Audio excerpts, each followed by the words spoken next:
Good afternoon, good morning, good evening. One of the annoying things about the Zimbabwe politics is that those in positions of power and authority don't seem to know why they're there. Here is a recent posting by Nelson Chamisa, appropriately entitled, "It's Rottenness Everywhere." The extent of rottenness and corruption stinks to the high heavens. As they say, a fish rots from the head. An aspiring political candidate is implicated in a transaction involving procurement of electoral material by the Electoral, in brackets, Omission, together with a well-known ally of the incumbent. The candidate loses the election. An impostor, who is their proxy and sidekick, recalls the winning candidate in the aspiring politician stroke conmen's constituency. The Electoral Omission and Parliament both act on the imposter's letter and bar the legitimate candidate from contesting.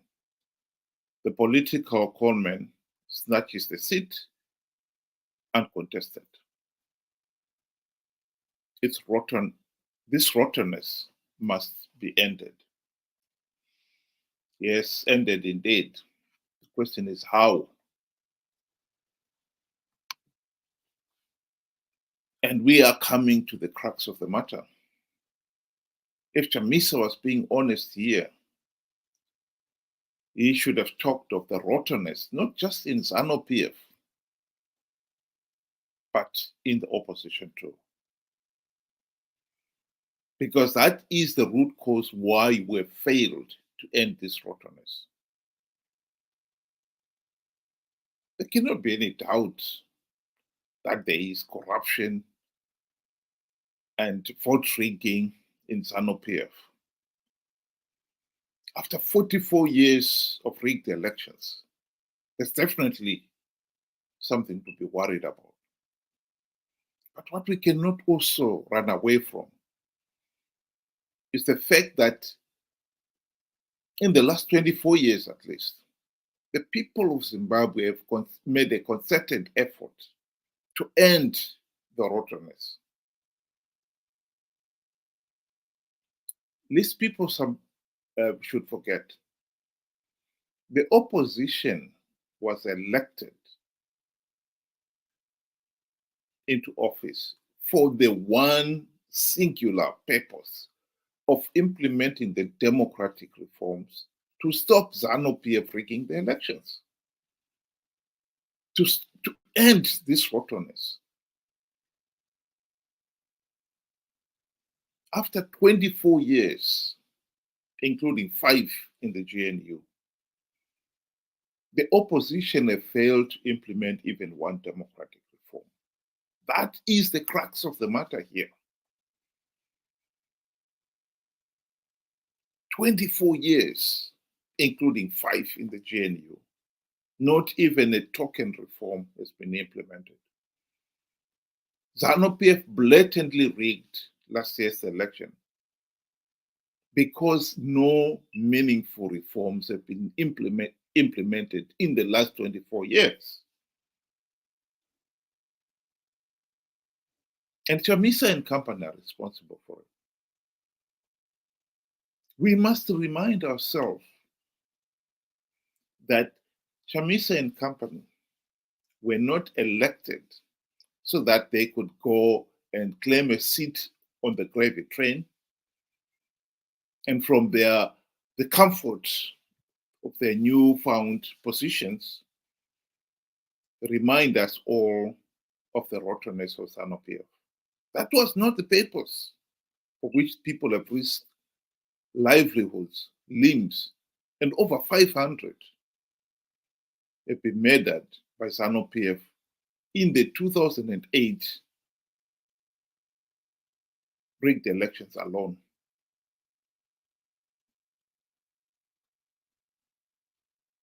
Why did we people risk all their lives to elect MDC CCC leaders so that they could implement the democratic reforms and end the Zanu PF rottenness? That was the reason.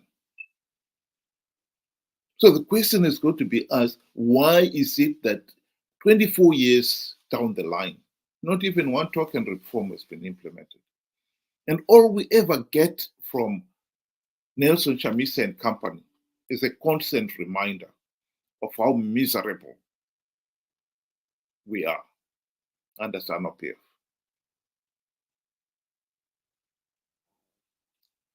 The agency of sorting out the problem with the opposition is now more pressing than ever before.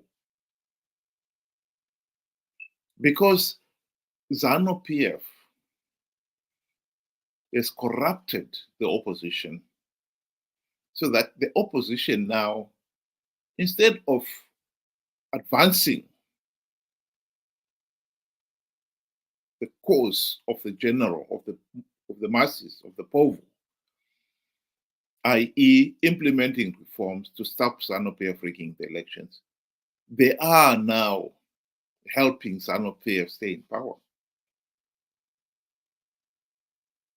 They've not only failed to implement even one token reform in 24 years, but they've been participating in flawed elections, knowing fully well that they're flawed, knowing fully well that by participating, they're giving Zanu PF legitimacy.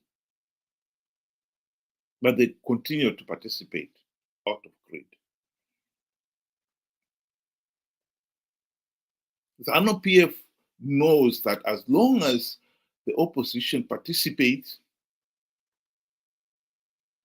the regime can always claim that Zimbabwe is a multi-party state. And the opposition, Chamisa and company, will keep on participating as long as they're fairly confident they will win some of the few gravy train seats and thus secure their own comfort. We have an opposition that is supposedly fighting in the people's corner, but has been corrupted so that now it no longer fights in the people's corner. Ever since the GNU, at least, MDC leaders have been running with the hair, the povo hair, and in broad daylight, hunting with the Zanu PF hounds. Just the people themselves who have been very slow to realize what is going on here. And hence, the reason why the nation is stuck. The rottenness is not just in Zanu PF. The rottenness is in Zanu PF and the opposition. I remind you, the opposition was elected to implement the democratic reforms to stop Zanu PF rigging the elections. And all they've done is, one, they failed to implement even one reform, and two, they've been participating in flawed elections to give Zanu PF legitimacy. And from their elevated, comfortable position, they've had the audacity to constantly remind us of the rottenness of Zanu PF. And how miserable we are we the people are as a result of this rottenness. How long can this carry on? This carry on must be stopped. This is pure madness. We did not elect the opposition so that they could become Zanu PF's partners. And all they can do now is remind us of Zanu PF rottenness and how miserable we are. That is the truth. And that truth is what we must deal with. And after 24 years, it is shocking that some people are still failing to comprehend what is there before their own eyes.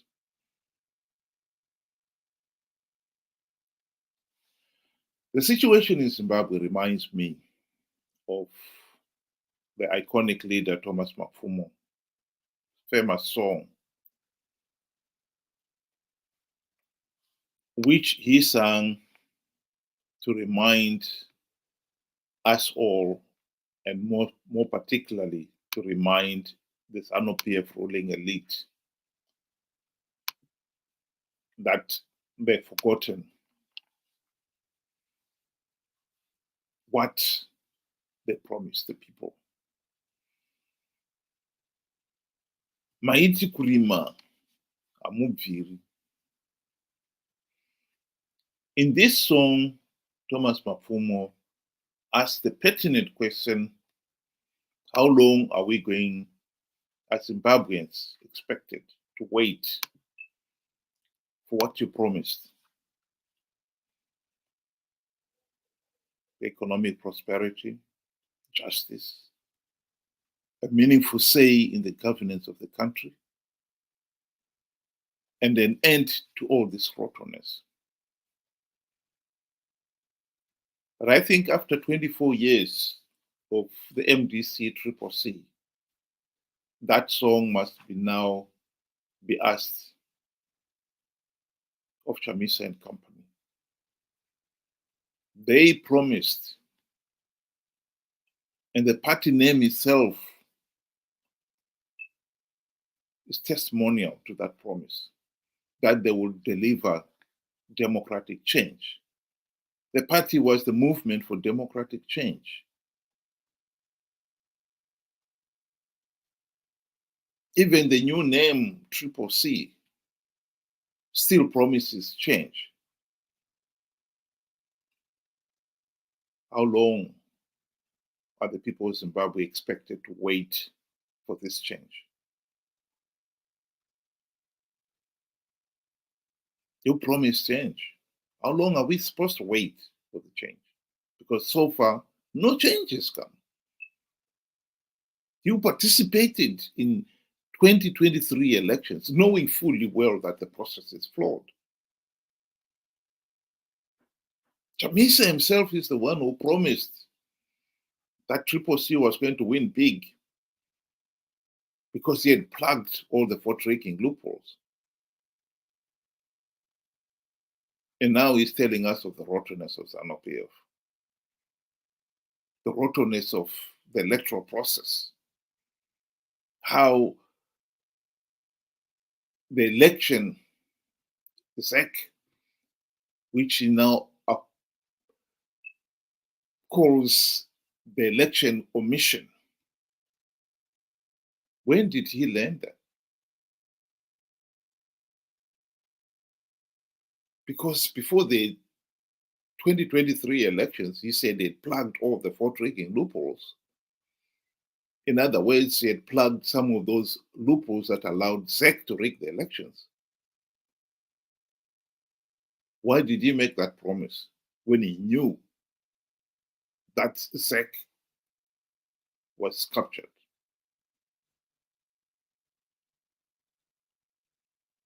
And since the election, he has never admitted that he had lied to the people, that the promise was a lie. He had not plugged all the vote-raking loopholes at all. Indeed, you do not. How do you plug loopholes where you do not even have a verified voters roll. Millions of people, Zimbabweans, who were eligible to vote were denied the vote. They were not even in the voters roll.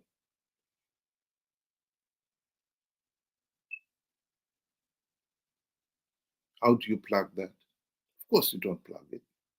That is the reality.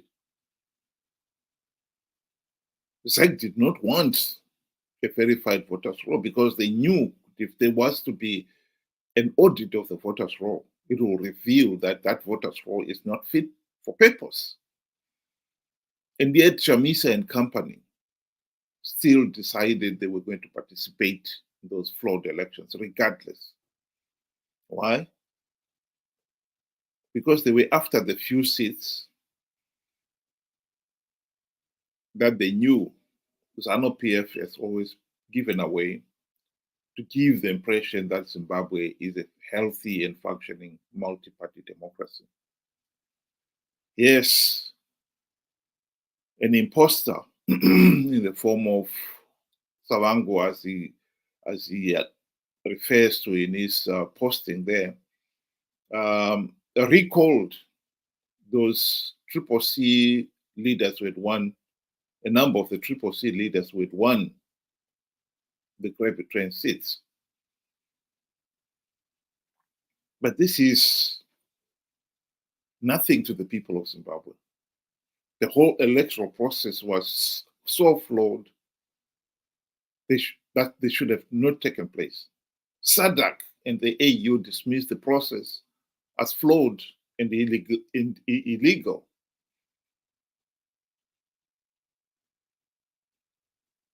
And it is shocking that those few Triple C leaders who had won those seats went on to take up their seats, regardless of the SADC damning report.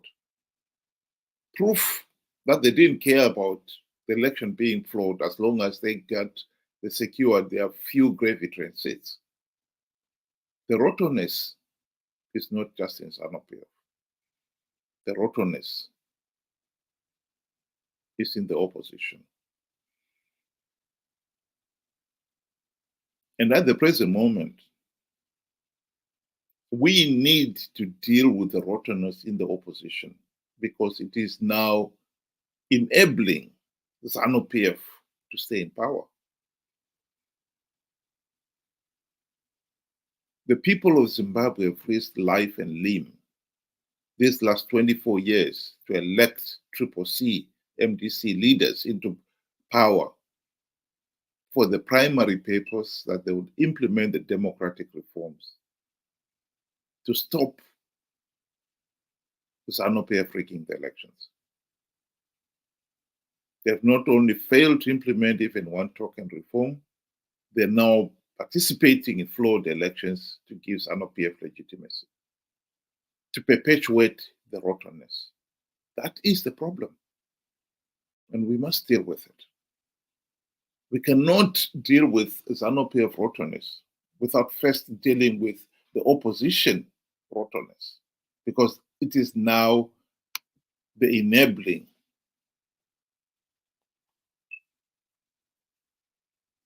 problem here. And failure to see that is a serious fault on the people of Zimbabwe. You will not address Zanu PF rottenness without first addressing the opposition rottenness. That is the truth.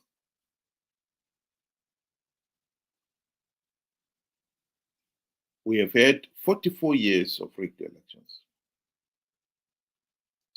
And at the rate at which we are going, come 2028, Chamisa and company will participate in flawed elections, claiming that this time they've got ways of stopping Zanu PF rigging the elections, and thus calling the people to participate.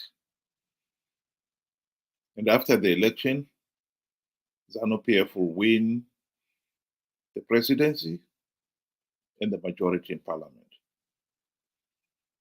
and Chamisa and company would turn around and claim that the elections were rigged. We're back to where we are.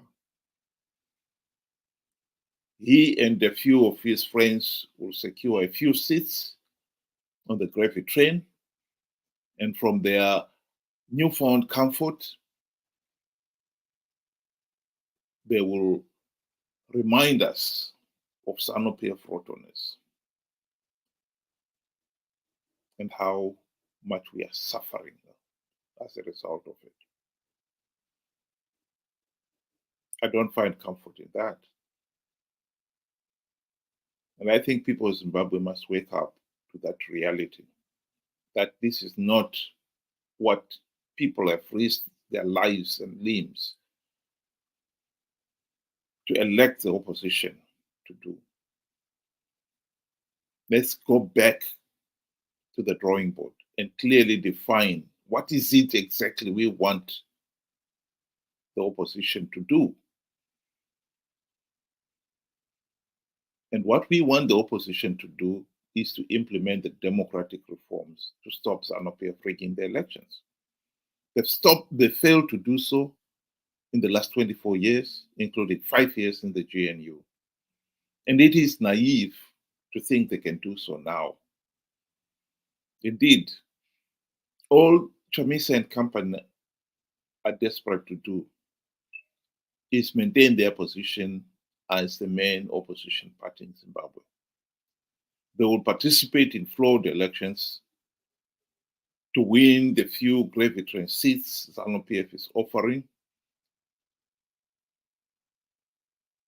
and then they can maintain their position as Zimbabwe's main opposition party. And they can constantly remind us of Zanu PF corruption and mismanagement and how much we are suffering from it. That is not the primary purpose. The people of Zimbabwe need the opposition that will implement the reforms. And in this particular case, if Zanu PF refuses to implement reforms, stop participating in flawed elections. It's that simple. SADC would not have given or would have denied Zanu PF political legitimacy last year after producing that damning report. But they could not, because Zimbabweans had participated in those flawed elections in their millions. As long as people continue participating in the flawed elections in their numbers, outsiders will find it very difficult to deny or to interfere in any way in Zimbabwe's flawed electoral process.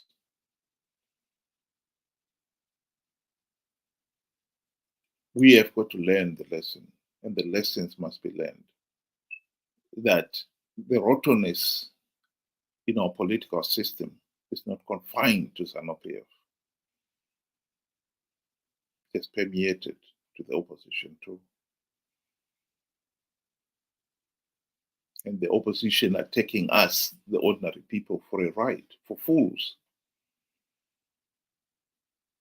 Constantly reminding us of Zanu PF rottenness and how miserable we are, while doing nothing to stop Zanu PF rigging the elections, which was the primary purpose which they were elected to do. Food for thought. Thank you very much for listening, and have a good day.